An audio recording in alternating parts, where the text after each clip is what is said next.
Hello, ladies and gentlemen. Welcome. I'm Terra Cactus.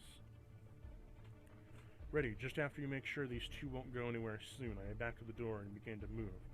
Slowly it opens, revealing a view of the main road's packed traffic. Some of the car between the ambulance reflects the noon sun's bright light. I have to cover top half my eyes to see clearly. The figure has begun to materialize, eclipsing the black, reflected sunlight. I can see him clearly, but without wasting my chance, I start the charge towards the door. Halt! I stopped immediately, only to see 2 steps away from hitting him, not because of his order, but because I noticed he was pointing out of his right hand, concealed in the side of his jacket pocket. First thing I released, of course, was carrying inside a gun inside his jacket pocket. Get back. Continues while flicking the right hand. I'm still concealed inside my jacket pocket. It's not too difficult from the other hand. The pale green shirt and back pants, but he's also wearing a cyan surplus jacket, which is right hand hiding inside his hip pocket. Unlike Odie and Rick, who have a shaggy haircut, this man was bald. I was walking slowly backwards, my other hands in the air, showing that I'm compelled to. After I made certain the distance between me and him, he starts to climb despite the creeping traffic behind the ambulance. Either he nor the car won't move soon. He just doesn't care. What did you do? Did you? I did not kill them. He closes the back door and after entering the threshold. This could be my chance of distance between me and him. With me sitting on almost the end of the left bench. Just to the step of the back door, there's still 1 step far to cover. A tiny gap pulling the gun's trigger. Where are you taking me? My question is out of the place, coming from a victim who is under the looming threat of the concealed gun. It's not up for me to answer that question. At least tell me who I am. Usually people ask, what's the kind of situation? Okay, then who are you? Unfortunately, I cannot answer that either. Apparently there's no question he can answer that provides me with useful information. If he's not where the gun is supposed to be holding, I would have knocked him out. It's a 50-50 chance you can truly be holding a gun and not getting on that. For a moment, my last chance, we can hear them standing each other. While I have reached the end of the sight, it keeps me waiting for a chance to disarm me. If he's really holding a gun, he wants to kill me. He has a chance, which means he prefers to have me unsnatched. Ugh. Rick suddenly groans a weak whimper, but I can't blame him. I hit him quite hard in the head. I don't even need to move the head to look at him. Slight roll of his eyes and check his condition. But apparently Guile needed to. Rick, you okay? This is my chance. I need to just be a brief window of opportunity, but it is enough. Guile has removed his tension from me. I jumped to the bench, used my left hand to grab the right hand, and slightly lowered upon his distraction. Bam! His surprise essentially, but his panic managed to pull the trigger. Fortunately, the material made in an ambulance is not too thick. The bullet pierced through. This is not the only damage it did. The gun did not equip with a silencer, and since we are practically inside a sealed metal box, the blaster produced enough to make its death. Ow, my fucking god. Just then sitting inside the bellows trolls. Static pinging conquers the sense of me hearing. Tries to repress the noise as hard as I can. Guile does the same thing, but unlike me, he uses his left hand to muffle his left ear, trying to stabilize himself. I recover faster than him was the advantage, planning to topple him. He's already losing his balance. I only need to apply small pressure to make him tumble. Despite still having a hard time to suppress the pinging noise, I straighten my arm and palm. I raise my hand over the face, making a quick distance target. I can build a nice momentum before he puts a blow with impacts, which I then force a battering ram to push his right hand, face exactly aiming for the bridge between the nose and the eyes. My attack landed roughly. The force knocked him backwards, but since I'm holding his right hand, he bounces back like a broken yo-yo. This topples just I want him to, kneels on almost losing his footing. Last thing is supporting him and standing on his left knee. My left hand is holding his right hand. I don't want to loosen him, so I wouldn't stand to him. So just let my grip off and collapse rightwards toward the tumbling wood. I notice that Rick stirs awake. So I spin my body clockwise and back and punch him in my fist. His head wobbles twice and I hit him before he finally blacks out again. While he tries to get back on his feet, I disarm Guile. I pick up the small handgun and kept it inside his jacket pocket, and then sit on the bench across him. I wait until he's finally managed to sit on the right bench, and it took him almost half a minute to do. Just kill me. I need to know something. Do you know who I am? Do you know who I am? I repeat my question until I raise my volume, but apparently it's still not enough to make them talk. Might just be a mental description, but no more than asking the stare feels more provoking. Do you know who I am? This time I peak my voice capacity to the highest, even hearing my own voice shortly echo, making it uncomfortable. Do you know who I am? I surpass my own volume early. Instead, to satisfy my voice, I change my question into a demand. This time, the same cue, I point the gun in his hand. I detect a hint of a grin smearing across his face. I don't like it. I grind my teeth, holding the impatience, but I gradually evolve into anger. Slowly consumes me, pushing me to squeeze tighter. Guile closes his eyes, seemingly preparing himself for if really shot him. A small squeeze and I feel trying to break an egg, but with one hand I can simply do not do it.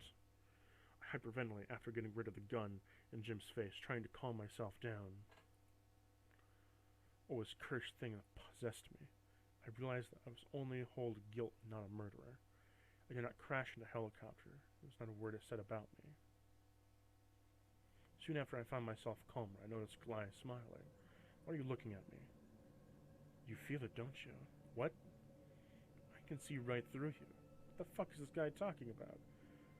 You have it, haven't you? The feral instinct that drives you to extremes to get you what you want? I don't know who you are, but why are you sent here to get you? You are a murderer. You just look like one. I frown. I don't know if that's true. What's important to me is if you know that I'm willing to bleed these veins dry to prove what he said is untrue. Doesn't know anything. Last statement proves that he can only guess. If you believe that your past does not define who you are, then you are wrong. You are still as you are before. While still clenching the gun, I punch him right in the mouth. I didn't use the full force in my last attack, but I was think enough to shut his jabbering orifice down. Ouch! The back of my finger clashes against the solid incisors. Perhaps the left cleavage? But then it helps me punch the purpose and silence him. Shut the fuck up! I say in a cold tone while applying the gun safely. I seemingly clear consciousness and think straight. I remember killing any of these guys, and I won't do anything but a minute of satisfaction, which will soon trigger a lifelong regret and disappointment. It also proves I am what I say I am. I don't like it. Better plan is will take me to his destination. I don't know what my question is to the journey, but I can't say enough of midway. My mission is where I can only find answers at the end of the road. Also hearing the traffic horns begin to horn after a horn, I know what I have to do. I put this gun and slip into my back, kneeling in front of Guile barehanded and stare at him. Coldly and sharply. I want to know where you're going, so take me. You will take me there. He only replies with another stare. I must pull the gun out before he answers. Forget it. I'm not asking you, I'm ordering you. You're a madman. You're not supposed to come to them. You're supposed to run away from them. I'm looking for answers, and I will do anything to get them. For a moment, he goes silent. Must be scaling the risk of consequences or thinking his professional code is just putting the right words to respond to my statement. Whatever the thought, and led him to bursting laughter. He stops laughing shortly and seemingly still put after I punched him in the mouth. Fine, I'll do it. But open their tie. He points to Rick and Odie, who's still lying unconscious. Obviously, his crest is a non-negotiable term. No way. Now get out. I tug both their jackets and shirt and collar and push them towards the front of the ambulance. Outside, the traffic has been waiting for us since the last few tens of meters in front of us. The traffic is now beginning to move forward. We trace the right side of the ambulance, with Guile finally reaching the side of the ambulance. He enters the driver's seat, where I re-enter the passenger seat. Not too long after we enter the front seats of the traffic, where they're stuck in the states of movement. Go. I demand with a soft wearing my seatbelt, watching Guile do the same. As we're still driving in traffic 10 minutes after the radio is silent. Since I don't know the layout of the city, I can only watch Guile drive, sometimes and gurgle some water. The bottle of water is used bubblegum. I find this unbearable, especially since we do not like each other. Since I know he could have never in censored-like talk, I chose to question him some more. Who sent you to capture me? I'm asking you who sent you to capture me. So what if I'm not answering? You release that I'm not driving, right? His taunting comment doesn't provoke me, but it doesn't mean I don't like its condescending me. And do you know that even if you crash this car, I still make you live in permanently physical damage? I noticed he can take my statement because he doesn't know how or why, but I really don't know how to do what I say. And to prove that I'm serious, I draw the gun and point it at him. Well? He stares at the gun and holds the lower possible, but aiming it directly at his head. After swallowing the air, I start to speak. I don't know. What do you mean? I don't know who's paying us to capture you. We never had a direct contact. So these guys are just hired thugs.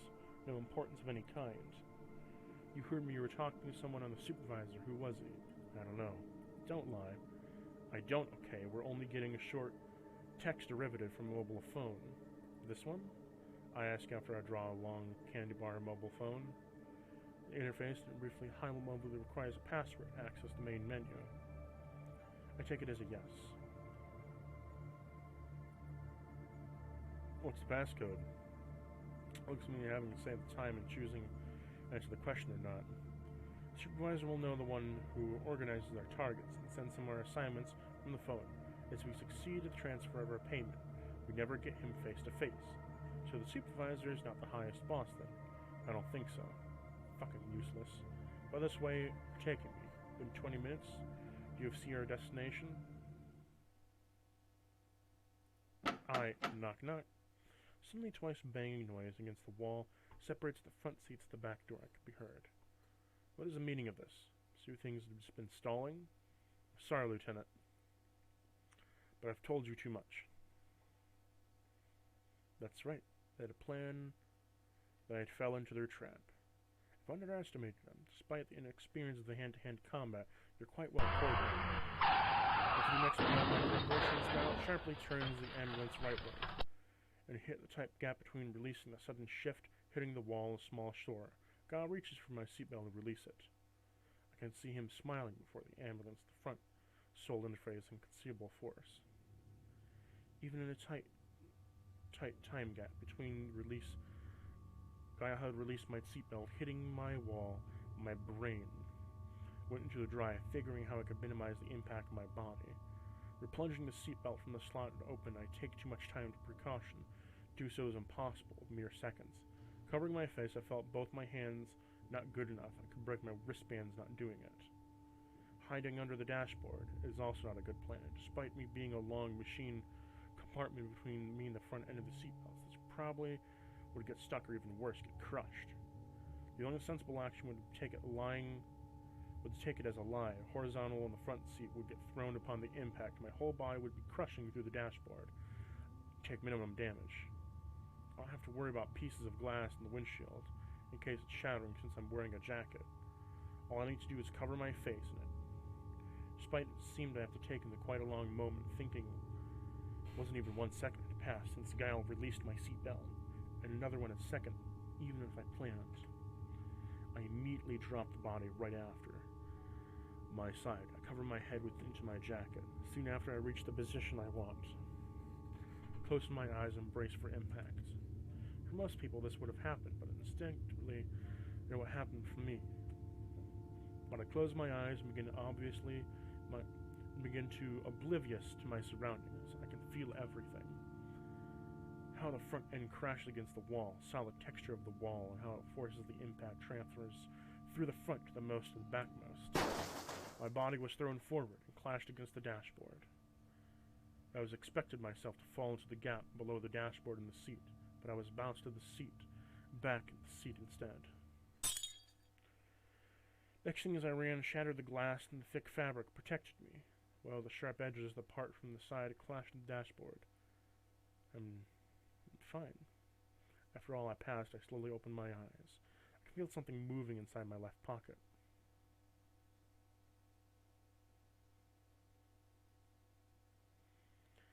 Remember that where I cut my phone immediately I raised, it was too late. Guile has already seized the phone from me, but instead of keeping it unsafe, he breaks it, smashing against the dashboard. Hearing 2 knocks and trigger while fiasco, I realized that Rick and Odie must have let themselves loose, which means this would give Guile the upper hand to me soon. I have only little time to recover. My first thing I need to do is look for a weapon. I look below and grab the dashboard seat. I notice my gun lying there, waiting to be taken. I reach for it, effortlessly and immediately open the passenger door, the ambulance, which Guile is still struggling to release his seatbelt. I don't know whether the wall is too weak for the car and the front end is too strong. Apparently the ambulance has went through the wall in a small convenience store. Rick, cover the right. I can hear a shout as long as the back ambulance is being slammed while Odie's voice. Hearing a voice and refrain from behind the ambulance, small alley beside the convenience store, I enter the convenience store with enough ambulance made instead. I check my handgun and know where this kind of handguns only holds 9 bullets. And since Guile had fired one earlier, assuming he had only fully loaded it, which means the gun has 8 bullets inside it. Inside the convenience store, it's pretty much chaos. Unfortunately, the cashier is right on the other side of the room. If it were near the entrance, I would have been fatal. Bam! When I noticed Odie wearing the left side of the ambulance, I released my gun's safety and fired a shot. It didn't hit him, but instead ricocheted from the ambulance side door into the alley. Fortunately, there's not many people, so I take the hit. On this side, Guile and Rick have teamed up. I can see they have guns. Both of them holding one-handed automatic machine guns. I don't know how they acquired it. I don't know about Odie, assuming he's the same. You can still surrender, Lieutenant. Never. I promptly take cover behind one of the counters without relying. It's obvious I don't want them with them. But I'm not alone in the store. Apparently there's another one figure hiding in the end of the counter. Long after an inspection, I can see the figure of this woman. She's sitting against the counter with her eyes covered. Oddly, I feel like I've seen her before. Her hair is long, whilst long, eerily familiar. It's not wrong. She looks like the white figure I've been seeing within my dreams. It can't be. Their automatic machine guns were spewing a barrage of bullets. Our shots hit the back, piercing the wooden counter of my left. I would have died as hiding behind it. I looked at the terrified figure, noticing my attention, but slightly confused. My eyes are being focused, and I need to reach out to manage her, but I still can save her. Lieutenant! Only before I aim lower. It would seem their objective is to catch me alive. But it's true, they might have to have something to know where another potential piece of the clue at the other end of this room. I tiptoe, slightly crouching counters, with the gun in my right hand, walking awkwardly, trying to conceal my head from the counter's level. Odie, check the counters. I don't know, far from where the nearest police station. At this rate, we're going to get caught if I run now. But first, of course, I have to save that girl.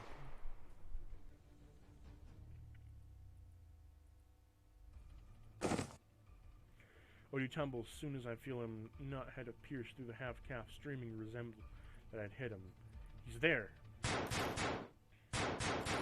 Another barrage of bullets spew past another long, piercing wooden counter and pass through while keeping reach to that girl. She doesn't even have a budge next to the gunshots around her. She's covering her ears even tighter. I want to stop those men from firing. Hey! She doesn't even hear the sound of covering her ears, but taking enough completely obvious to me. Hey! I call at her again, this time not even enough to tap her left shoulder. No! Shouts in terror enter the fight, flailing effortlessly. Hey, don't worry, I'm not going to hurt you. I whisper, trying to calm her down. She's visibly hyperventilating and shocked. There's a door there. As I point towards the door outside the counters. I want you to go there while I'm waiting to distract them, okay? Soon after I finish the instruction, I immediately rise until I comfortably aim the handgun from the top of the counter. Before I can even fire, she pulls my left elbow, which forced me to crouch again. What is it? She shakes her hand hastily, sighing. She can't make the run. How about together? Can you do it? She's still shaking, despite pushing him more dangerously, but it seems the only way to make her move. Ready? 3, 2, 1, go!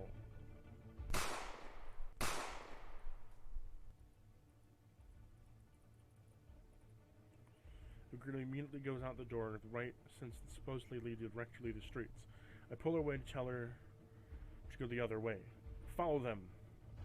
I trace a small corridor and it finally ends at the door. The girl opens and will reach the alley. Keep going, I will follow you. I tell the girl to stop running, seeing her standing still by the exit. She shakes her head again, sighing that only doesn't want to leave without me. I can't understand what I'm doing to tactfully disarm my opponent. Despite knowing that I'll have to be harder, I let her stay, and since I don't have time to tell her my plan. Not too long after, Guile and Rick appeared from running to the door. Both of them did not expect my presence behind it. I seize the chance and strike them with a surprise attack. I flip my handgun, holding it upside down.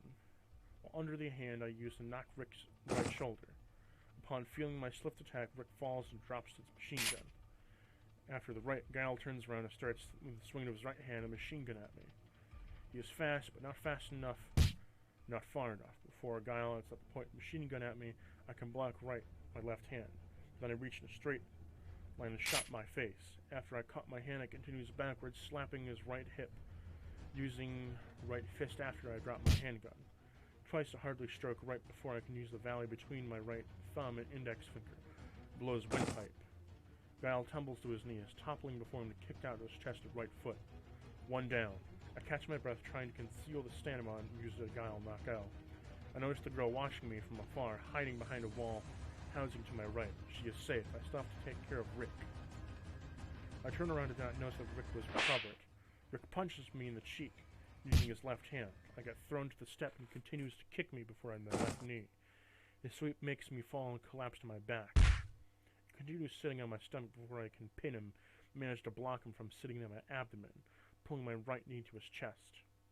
With all my might, I gather the rest of my leg to push off to recover my footing. I walk towards him aggressively before he tries to kick my left hip with his right leg.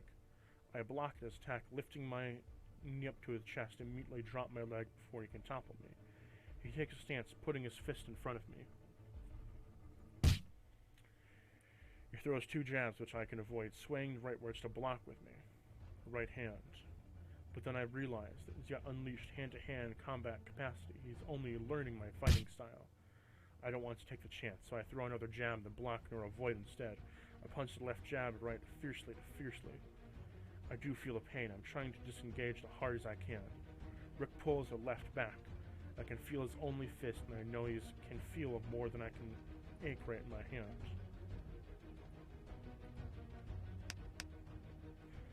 Well, ladies and gentlemen, I'll see you in the next episode. Ta-ta!